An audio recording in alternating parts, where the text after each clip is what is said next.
할렐루야, 복된 주일이 되시기를 바랍니다. 여름철이 되면서 우리 자녀들을 위한 여름 캠프를 준비하고 있습니다. 신문 일면에 보신 것처럼 어드벤처 2019년 교사 선생님들을 먼저 준비하는 강습회가 진행이 됩니다. 6월 6일 서빙고를 시작으로 국내외 캠퍼스에 진행이 됩니다. 여름 캠프 혹은 또 해외 선교 지역에서 차세대를 섬기는 일로 또 섬기는 우리 성도님들의 많은 참여를 부탁드립니다. 마리아 행전 6월 10일부터 14일까지 거룩한 목마름이라는 주제로 진행이 됩니다. 또 서둘러서 신청하지 못하신 분들 꼭 신청하시기 바랍니다.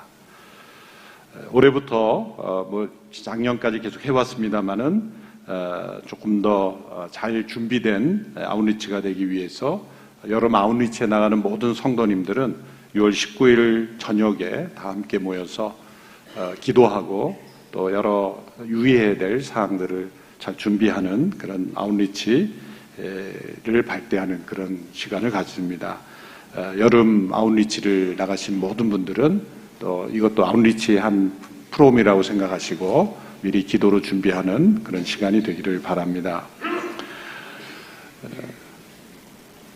생명의 삶은 이제 예레미야서를 5월 말부터 묵상하기 시작했는데 계속해서 6월 한 달 동안 예레미야서를 우리가 함께 묵상하며 하나님께 더 가까이 나가겠습니다. 오늘 매월 마지막 구제 봉사 주일인데요.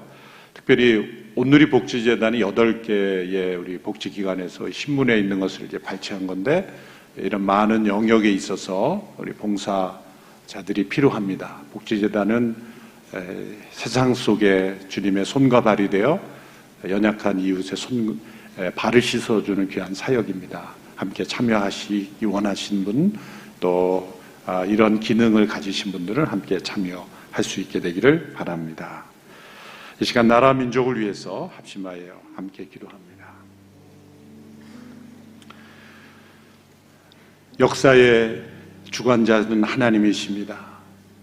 어떤 정치 지도자나 소위 강대국들이 역사를 만들어가는 것 같지만 역사를 공의로 사랑으로 다스리시는 하나님의 역사는 넘어설 수 없습니다.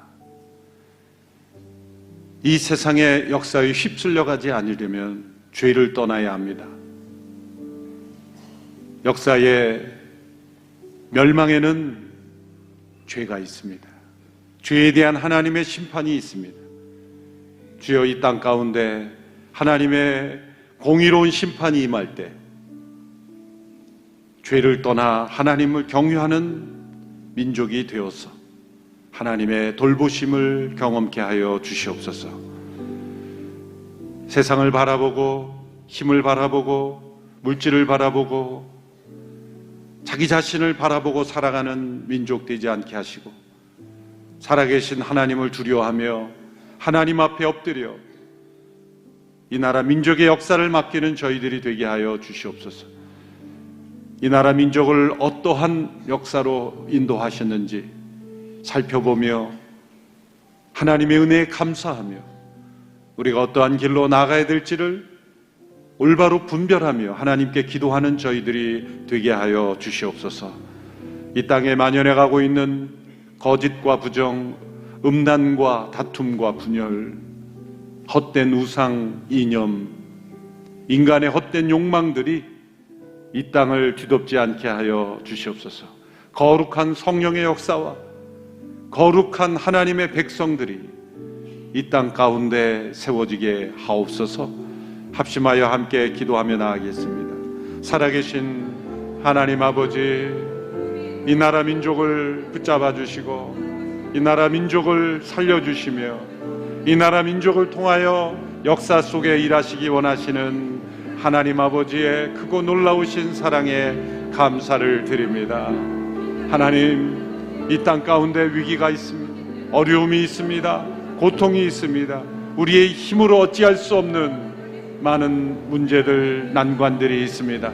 하나님이 이 나라 민족 가운데 어떤 역사를 베푸셨는지를 생각할 때 하나님 앞에 바로 서며 회개하며 하나님의 도우심을 간절히 구할 때 이 나라 민족이 위기를 이기며 승리하게 될 줄로 믿습니다.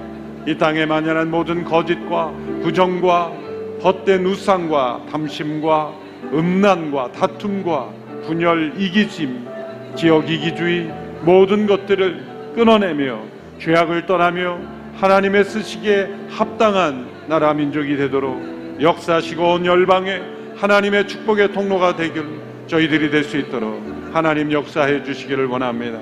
이 나라 민족이 거룩한 민족이 되기를 원합니다. 하나님 앞에 바로 서는 민족이 되기를 원합니다. 하나님께서 세상을 공의로 심판하실 때 구원하시며 보호하시며 인도하시는 민족 되기를 원하오니 주여 역사하여 주시옵소서. 살아계신 하나님, 역사의 고비고비마다 이 나라 민족의 큰 은혜와 자비와 긍휼을 베푸셨음을 믿고 이 나라 민족의 미래도 하나님을 경외하는, 하나님을 두려워하는 민족이 되기를 원합니다. 역사의 위기 앞에 우리의 죄를 고백하고 하나님 앞에 엎드려 회개하며 이 땅에 만연하는 모든 거짓과 부정, 음란과 다툼과 부정과 헛된 우상과 탐심들이 거룩한 성령의 역사로 불태워지게 하여 주시옵시며 진정한 회개와 각성으로 주님 앞에 엎드려 나아가 이 땅 가운데 하나님의 공의로운 심판이 임하지 아니하도록 주여 불쌍히 여겨 주시옵소서. 이 나라 민족의 미래를 올려드리며 하나님께서 이 땅을 세워주신 크신 은혜와 축복에 감사하며 우리의 다음 세대에게 올바른 나라, 하나님의 진리에 합당한 나라가 될 수 있도록 주여 우리를 불쌍히 여겨주시고 바로잡아 주시옵소서. 오늘도 하나님 앞에 예배 드릴 때, 하나님의 말씀에 귀를 기울일 때 기도의 사람들의 그 기도를 배우게 하시며 우리의 영혼 깊숙한 곳에 하나님을 향한 갈망과 부르짖음과 참된 기도가 회복되는 시간 되게 하여 주시옵소서. 예수님의 이름으로 기도하옵나이다. 아멘. 구약의 성도들의 기도를 통해서 우리는 기도의 축복과 능력이 얼마나 큰 것인가를 깨닫게 됩니다. 우리는 이분들의 기도를 보면서 이분들은 어떻게 이렇게 기도로 살아가셨을까라는 질문을 던지게 되지만 그분들이 우리를 보실 때는 이렇게 질문하실 겁니다. 당신들은 어떻게 기도하지도 않고도 그렇게 살 수 있습니까? 라고 질문하실 것 같습니다. 기도의 사람들은 기도 가운데, 조용한 기도 가운데 있었던 것이 아니라 평탄한 삶 가운데 있었던 것만이 아니라 그들은 언제나 고난의 한복판에 있었습니다. 그 고난이 깊고 또 클수록 그들의 기도는 더욱 진실했고 또 간절했습니다. 고난은 언제나 우리의 교만을 무너뜨리고 또 우리 안에 있는 허영을 벗김으로 우리가 하나님 앞에 정직하게 대면할 수 있도록 우리의 영혼을 정결하게 해주기 때문입니다.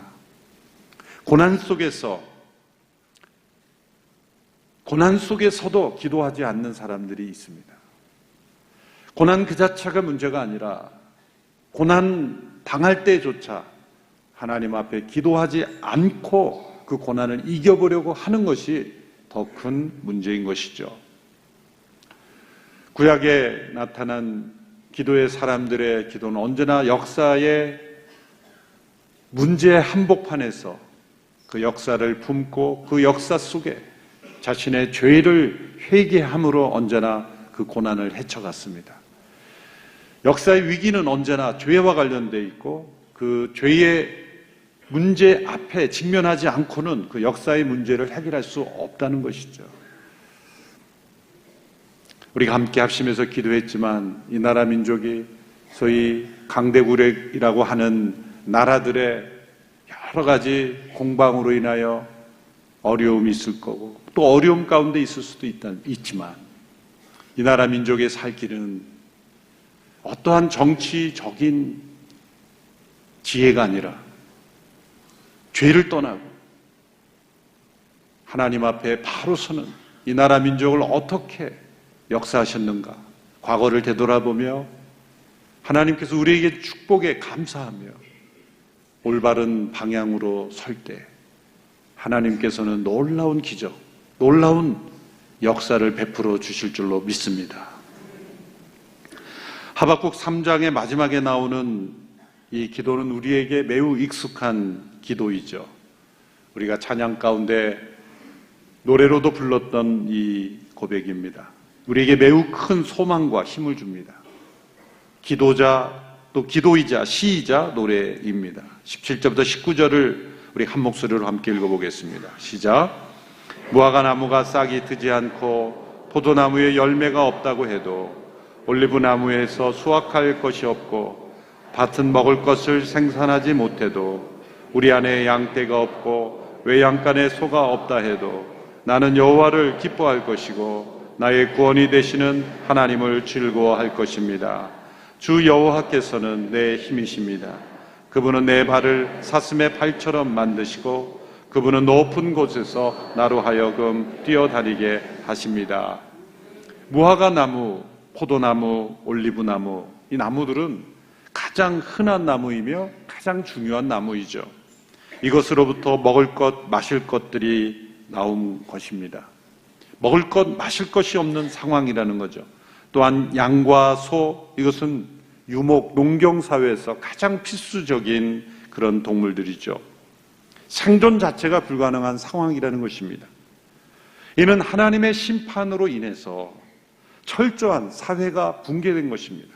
경제, 사회, 정치, 모든 것이 붕괴된 그 상태를 이렇게 표현한 것이죠.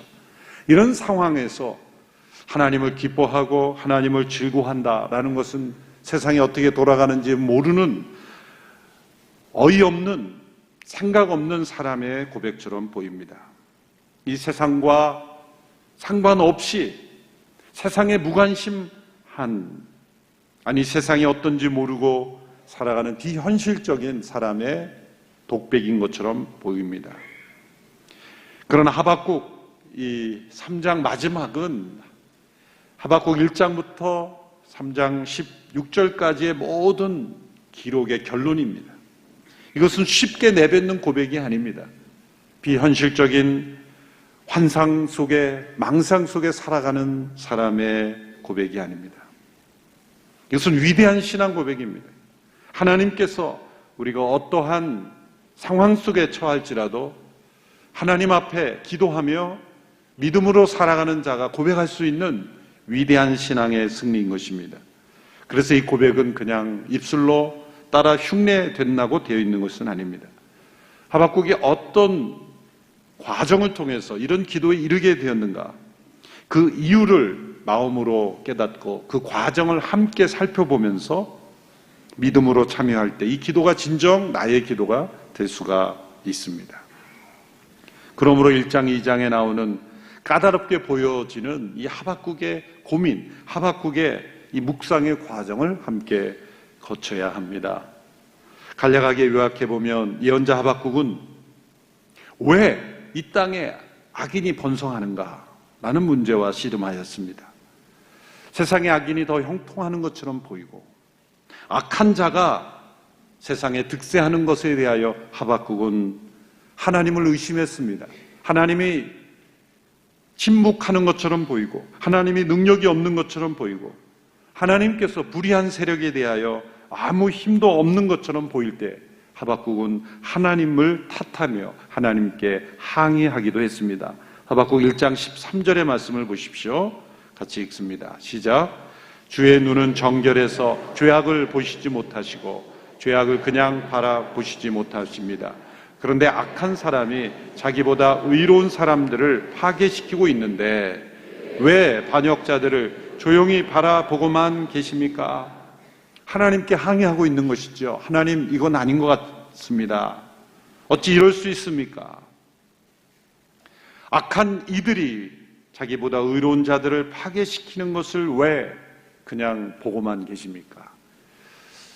이것은 당시 악한 바벨론 사람들이 유다 민족을 침범하려는 그 모습을 보면서 또 하박국이 깨닫기로 하나님께서 악한 바벨론을 사용하셔서 유다 민족을 심판하신다는 계획을 알며 하나님께 분노하는 것입니다. 하나님 어찌 그럴 수 있습니까?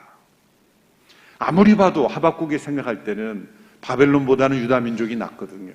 유다 민족이 아무리 죄악이 많다 할지라도 바벨론이 더 심각한 악한 사람들인데 어떻게 하나님 이렇게 거꾸로 될 수 있습니까?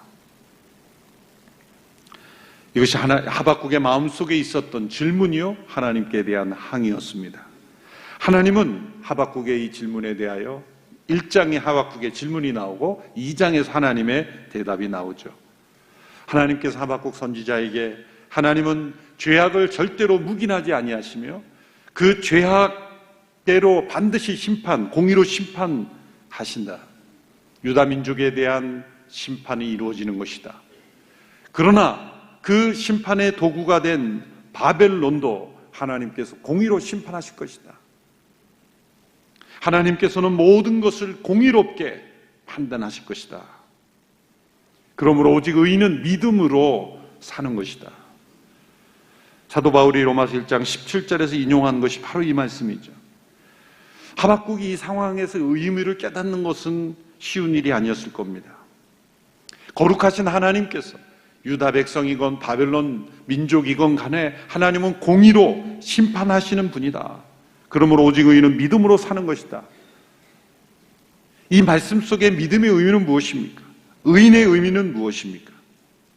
이 말씀 속에 믿음으로 사는 의인이란 하나님께서 이 땅을 공의로 심판하시고 하나님께서 이 땅을 다스리시는 것을 믿음으로 받아들이고 하나님의 공의로운 심판을 마땅한 것으로 받아들이고 하나님의 조치와 계획을 받아들이는 사람, 그를 가리켜 의인이다라고 말씀하시는 거죠. 이 땅에서 아무 죄가 없이 다른 사람보다 훨씬 더 도덕적으로 의롭게 사는 일을 말하는 의인이 아니라 하나님의 죄에 대한 심판을 믿음으로 받아들이는 사람.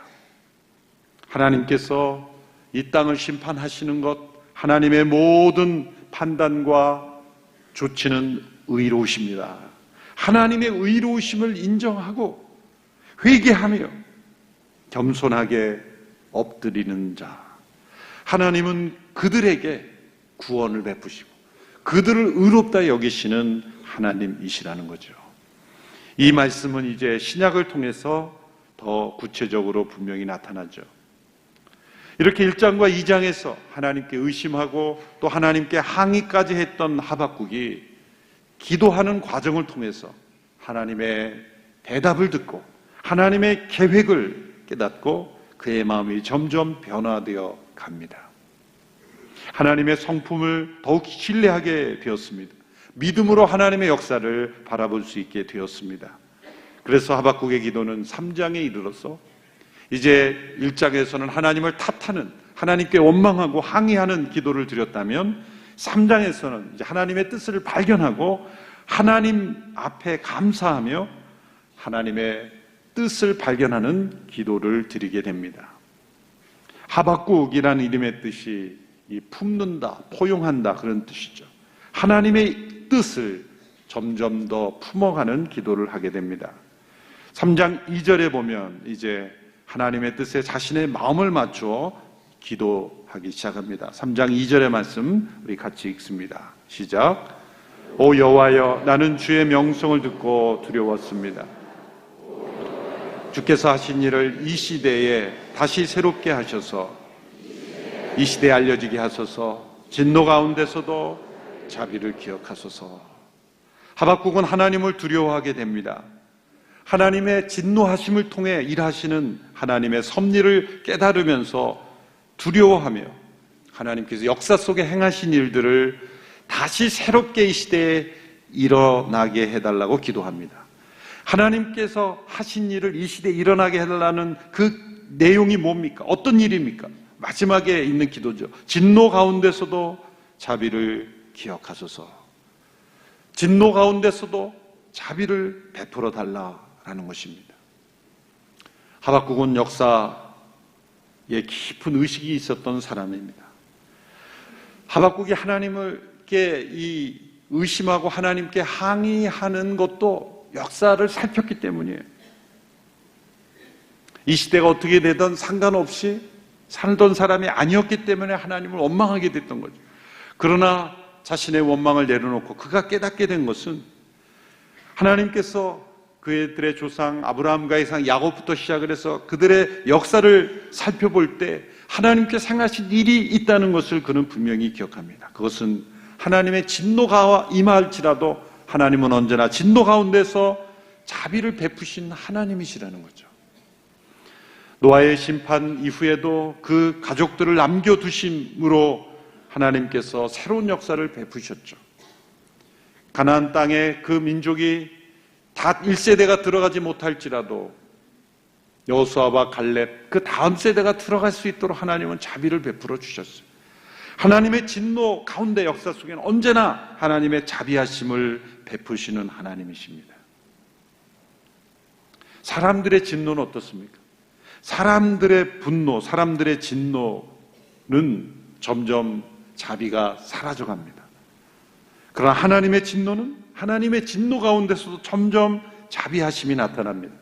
그래서 유명한 크리스찬 문학가 C.S. 루이스는 하나님의 자비를 잔인한 자비다 그런 단어로 표현했습니다. 어떻게 잔인한 자비라는 단어가 설명될 수 있겠습니까? 하나님이 이 죄에 대하여 심판하시고 진노하시는 것은 잔인할 정도로 진노하십니다. 하나님은 어떻게 이렇게 끔찍할 수 있는가랄 정도로 하나님은 진노하십니다. 죄에 대하여 조금도 타협이 없이 하나님은 공의롭게 심판하시기 때문입니다.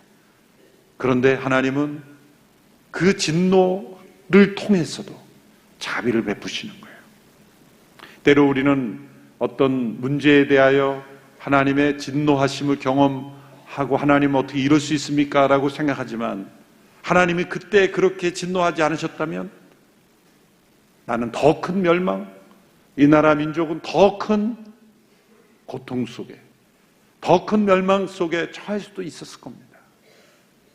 하나님의 진노하심은 잔인해 보이지만 하나님은 그 진노하심을 통해 우리에게 자비를 베푸시는 하나님이십니다. 하나님이 왜 잔인해 보이십니까? 악과 싸우시기 때문입니다. 죄를 미워하시기 때문입니다. 하나님은 거룩하고 정결하시기 때문입니다. 그 죄와 악에 대하여 하나님은 우리가 보기에는 잔인할 정도로 엄격하시고 진노를 베푸시는 분입니다.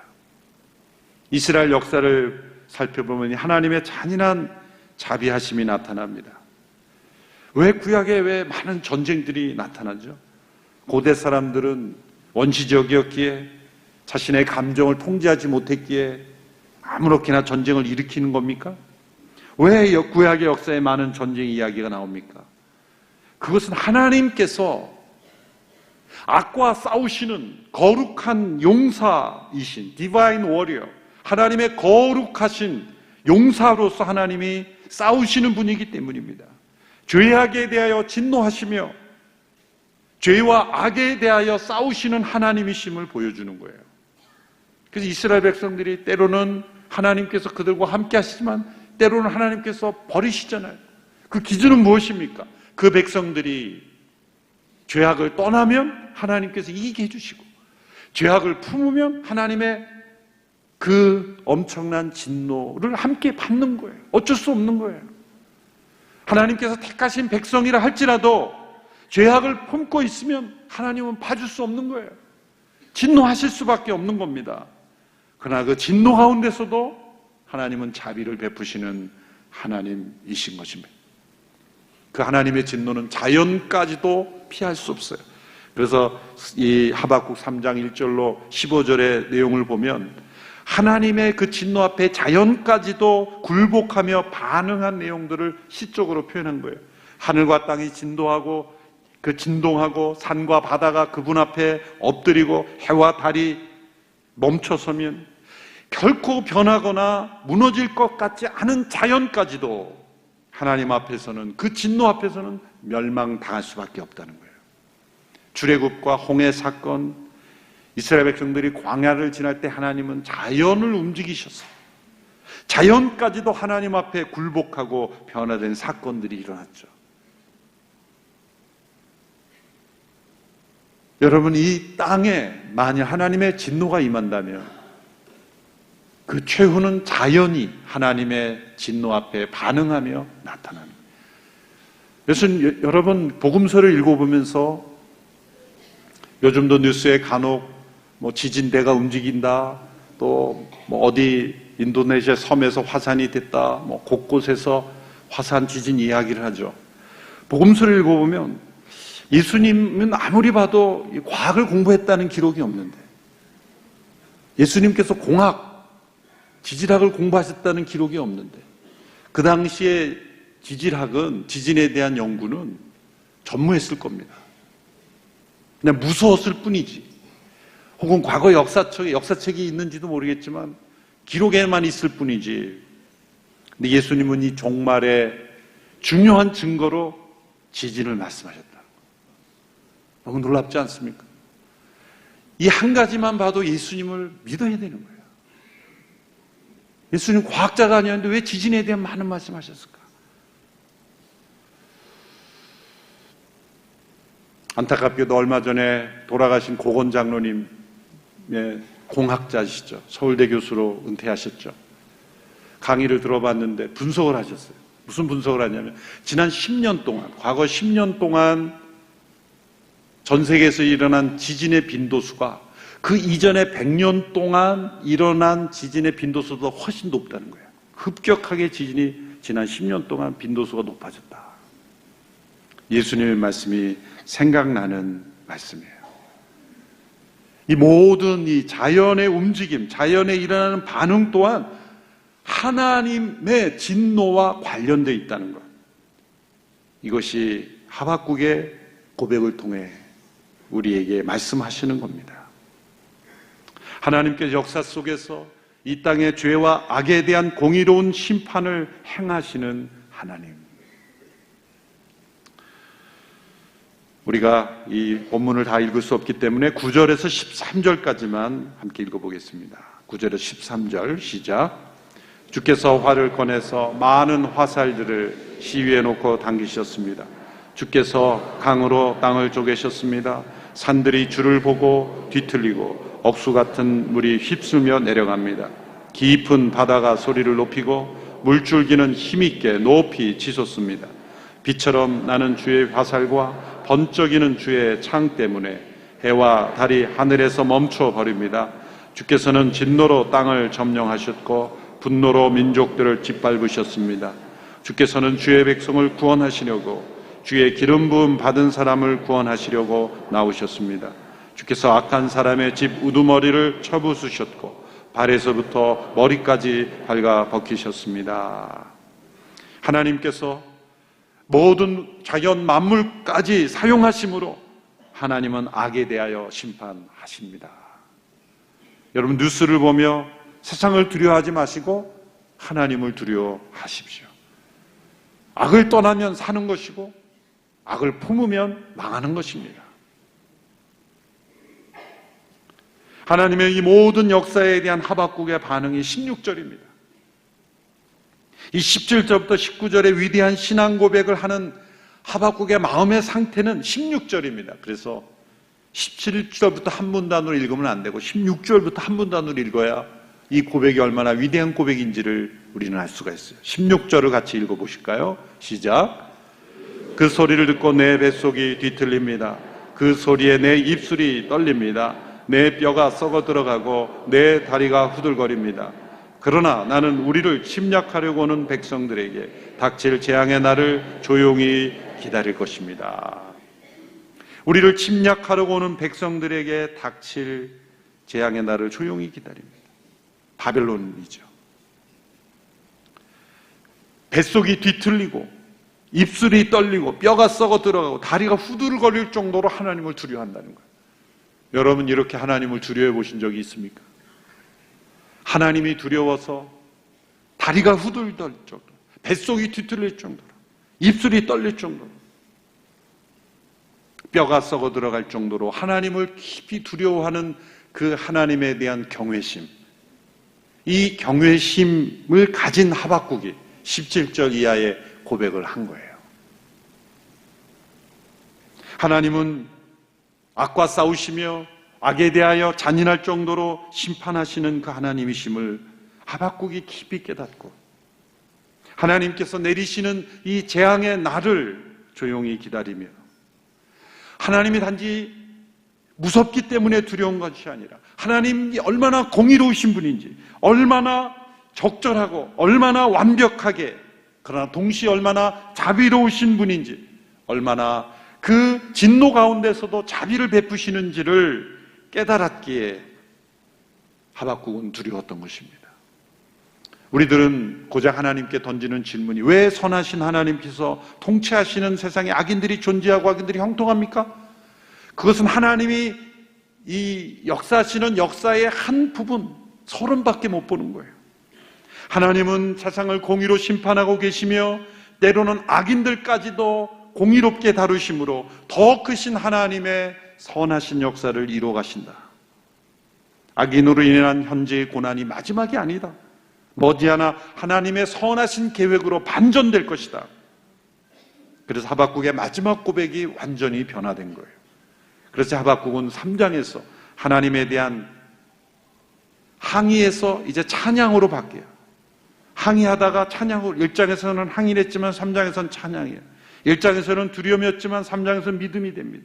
1장에서는 염려를 했지만 3장에서는 경배로 바뀝니다.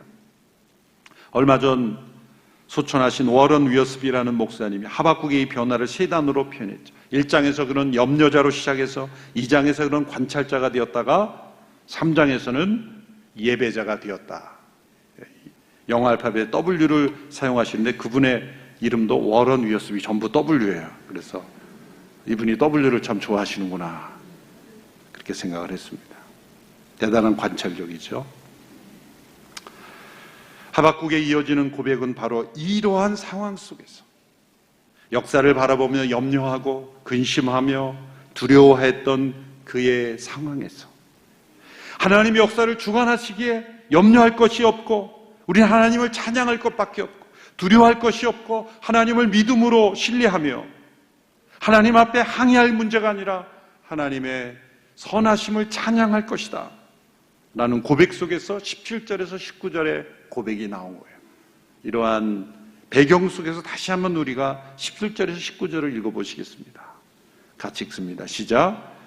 무화과 나무가 싹이 트지 않고 포도나무에 열매가 없다고 해도 올리브 나무에서 수확할 것이 없고 밭은 먹을 것을 생산하지 못해도 우리 안에 양떼가 없고 외양간에 소가 없다 해도 나는 여호와를 기뻐할 것이고 나의 구원이 되신 하나님을 즐거워할 것입니다. 주 여호와께서는 내 힘이십니다. 그분은 내 발을 사슴의 발처럼 만드시고 그분은 높은 곳에서 나로 하여금 뛰어다니게 하십니다. 거기까지 읽겠습니다. 모든 일이 다 잘 되어갈 때 하나님을 기뻐하고 즐거워한다는 것은 쉬운 일입니다.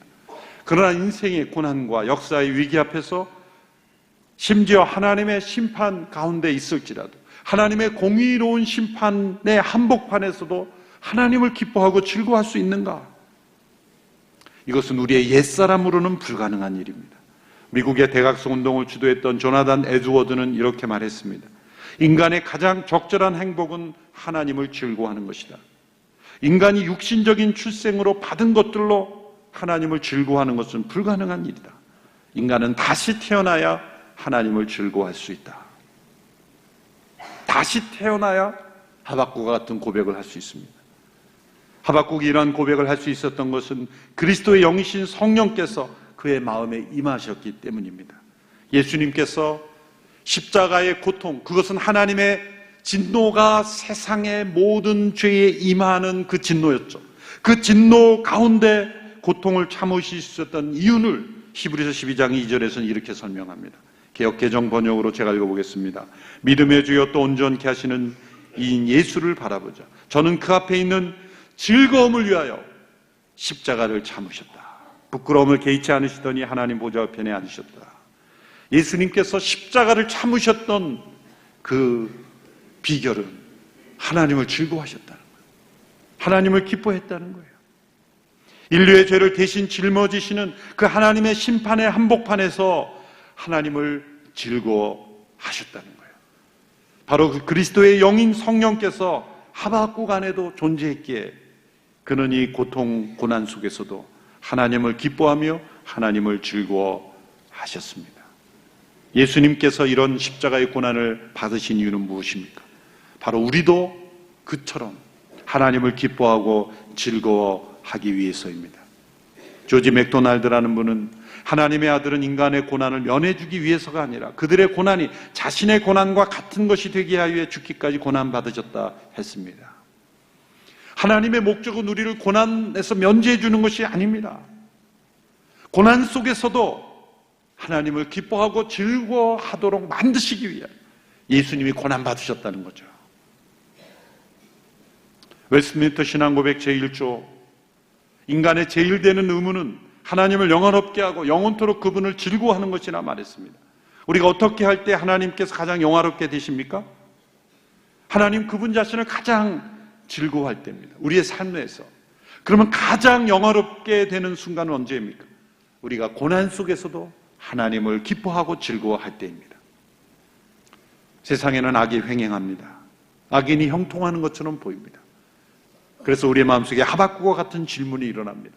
하나님은 지금 왜 가만히 계십니까? 하박국을 통해 우리에게 말씀합니다. 하나님은 결코 눈 감고 계시지 않는다. 하나님은 거룩한 용사로서 싸우고 계신다. 하나님은 악과의 전쟁에서 승리하신다. 하나님의 공의로운 심판은 악인에게 반드시 임할 거다. 그러나 조심하라. 내 안에도 악이 있다면 너도 심판의 예외가 아니다. 우리는 예언서를 읽기 싫어합니다. 하나님의 심판에 대한 경고가 너무 많기 때문에. 하나님의 공의로우신 심판은 모든 죄와 악에 임하기에 그 죄와 악을 떠나지 않으면 그 심판에 참여하게 되는 거예요. 그런데 하나님은 이 잔인한 자비하심이 하나님의 공의로운 심판으로부터 살 길을 우리에게 예비하신 거죠. 그것은 바로 그리스도의 십자가입니다. 그분의 잔인한 자비하심이 그리스도의 십자가에서 나타난 것이죠. 진노 가운데서 자비를 기억해달라는 하박국의 기도는 예수님의 십자가를 통해서 이루어진 것입니다. 하나님께서는 그리스도의 십자가에서 진노 가운데 자비를 기억하셔서 그 진노를 스스로 담당하심으로 우리에게 자비를 베풀어 주신 것입니다. 그래서 십자가는 하나님의 잔인하신 자비하십니다. 우리는 두려운 마음으로 그 십자가 앞에 서야 합니다. 그리고 우리에게 처한 어떠한 고난 속에서도 때로 하나님의 공의로운 심판 가운데 처했을지라도 나의 죄로 인하여 내가 고통 속에 있을지라도 우리는 하나님을 기뻐하고 하나님을 즐거워하며 하나님이 나의 힘이십니다. 그렇게 고백할 수 있어야 합니다. 비록 우리의 삶에 무화과 나무, 포도나무의 열매가 없는 것, 양과 소가 없는 것 같은 상황에 처했을지라도 그리스도의 십자가 안에서 우리에게 베푸시는 한없는 자비하심으로 우리는 하나님께 경배하며 하나님을 기뻐하며 하나님을 즐거워할 수 있어야 합니다. 그러한 기쁨과 즐거움을 가진 이들의 발은 사슴처럼 힘이 있다고 말합니다. 절망에 빠진 발걸음이 아니라 사슴이 높은 곳을 뛰어다니는 이 사슴의 발과 같은 힘찬 발걸음이 우리 모든 성도들에게 임하기를 축원합니다. 주 여호와는 나의 힘이시라. 내 발을 사슴과 같게 하시는 그 하나님의 새 힘 주심을 경험하게 되기를 원합니다. 하박국의 기도는 쉽지 않습니다. 우리의 삶이, 우리 역사가 쉽지 않은 것처럼 우리들 기도도 하박국의 기도로 쉽지 않지만 하나님 그분을 믿고 경외하고 공의로우신 그 하나님 앞에 하나님을 두려워하며 바로 서는 자들은 이 하박국의 기도를 이해하게 될 것입니다. 기도하겠습니다. 하나님, 역사를 공의로 다스리시며 때로 공의로운 진노 가운데서도 자비를 베푸시는 하나님, 그 하나님을 믿고 의지하는 저희들이 되기를 원합니다. 하박국의 이 고백을 우리의 마음으로 이해하고 우리 입술로 함께 고백할 수 있는 저희들이 되게 하여 주옵소서. 우리의 삶이 형통할 때뿐만이 아니라 내 뜻대로 되지 않고 때로 나의 죄로 인하여, 이 시대의 죄로 인하여 악이 횡행하고 하나님의 공의로운 심판이 임하는 것 같은 상황 속에서도 우리 하나님만을 기뻐하며 즐거워하며 하나님을 나의 힘으로 온전히 모셔드리는 저희들의 삶이 되게 하여 주시옵소서. 예수님의 이름으로 기도합니다. 아멘. 다 같이 일어나셔서 함께 봉헌 찬양 드리겠습니다.